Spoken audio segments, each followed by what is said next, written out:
Hello everybody, today I'm delighted to be joined by Emily and Sarah, aka the KarWells. How are we? Good. Thank you so much for having us on. Oh, it's my pleasure. How's everything up in Michigan today? Oh, well, we got, yeah, Snowy. it's snowy up here.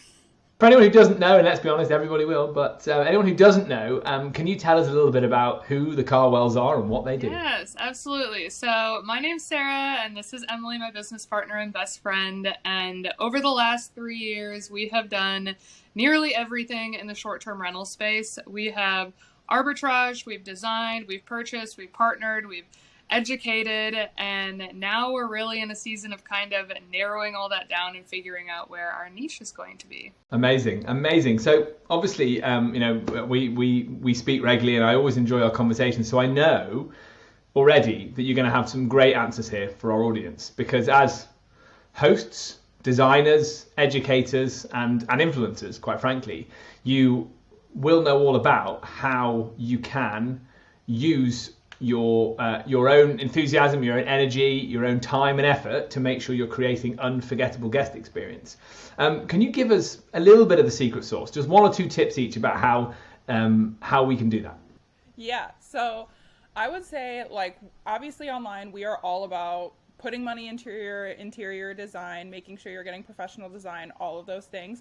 But honestly, the number one thing that I think that people should focus on is this is a hospitality industry, and you need to remember that when you're going into your guest experience, because it used to be you could throw your listing up on Airbnb, let it run however, and you were good to go, you were going to make money. Well, with so many people getting into the space, you can't do that anymore. So you have to focus on your guest experience through your hospitality on top of your design, your amenities, all of those things as well.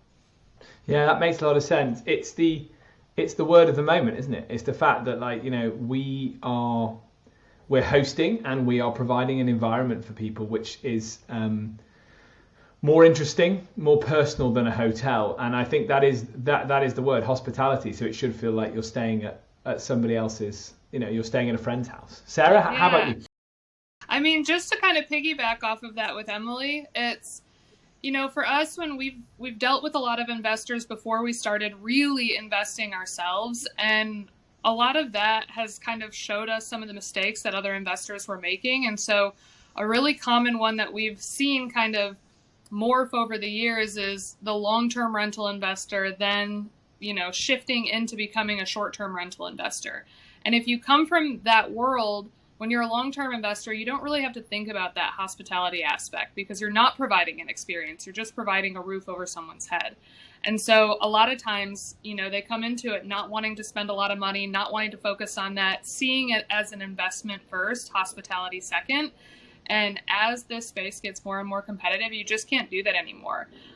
To be really successful in this space, you have to prioritize the guest first over everything else. And so for us, that looks like going above and beyond with design, going above and beyond with amenities, being very, very particular about location, and really paying attention to how the guest is using that property while they're in it, and then making sure that all of the areas that they're using very frequently are convenient, enjoyable, and experienced, so on and so forth. It's a really good point. Question to both of you, I think. So when you're looking at a property to potentially take on as an investment, so to buy, you must look at the space and think, we need to completely rip out a lot of the practicalities to make it super fun and super vacation rental friendly, right? That must be just very much on your radar. Yeah, 100%.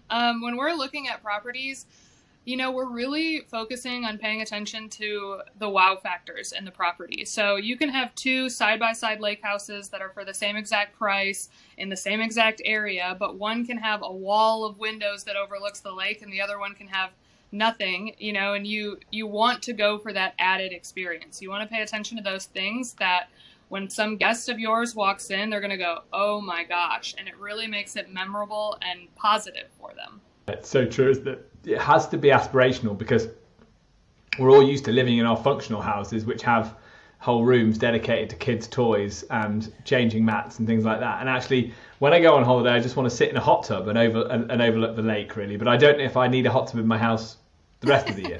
Right. Yeah. And it can be so hard to convince investors when we're working with investors on, properties that we don't own to spend that extra money on those things. But at the end of the day, it's really a shift in mindset of when you prioritize hospitality, that has a huge ROI attached to it. So it's just a shift in mindset and understanding that hot tub is going to pay you back tenfold. That pool is going to pay you back tenfold. That mural wall is going to pay you back. And so just, experimenting with that at the beginning can be really, really difficult for people because none of those things are inexpensive, right? And if you don't see an ROI, it feels like wasted money. But if you get an investor over that hump to spend that extra money on those experiences, we have yet to see someone that doesn't continue that trend going forward. Fantastic. Or just give them a free night in the house with a hot tub and they'll be so blown away that they'll then start to get it, right? And Emily, tell me, what would be your kind of one piece of advice then to somebody who is about to sign on their first vacation rental? What would be the kind of like the killer amenity, the killer niche item that people like us people like me wouldn't think to add? It really depends on your market, which is the most annoying answer I think that we say all the time is it's not one thing for everybody. It depends on your market. So the tip that I would say is look at your competition and whatever they have, you need to have every single thing that they're offering and then one extra amenity on top of that if you're going to compete in that market. Also, just to piggyback on what Sarah said, if you have to choose between like a hot tub and new backsplash in your kitchen or new tile in your shower, hot tub and do the tile later. The tile doesn't matter aesthetically, just deal with it until you can make enough profit to fix that, but the hot tub is going to have a bigger ROI and you can charge more per night if you do that. Love it. Super, super good advice. I mean, surely, one booking, the elevated revenue you get from a hot tub pays for the splashback, right? Yeah. I mean, especially, for us, we keep referencing hot tubs because we're in Michigan, right? So we have winter, that's the seasonality that we're trying to curb. And so for us, we've watched hot tubs put an extra 10, 12, 15 grand in our investors' pockets. And so when you're looking at a hot tub that costs 10 grand and you're making an extra 15 in the first year, it's a no-brainer, but it's still that 10 grand up front that really stops people. It's true, isn't it? No matter what level of investment we're talking about, no one likes to see the money come out. Everyone likes to see the money come in. Yeah. Amazing. Okay, great, guys. Look, thank you. So many great tips there. Thanks for your time, and we'll speak to you soon. Well, thank you. Bye.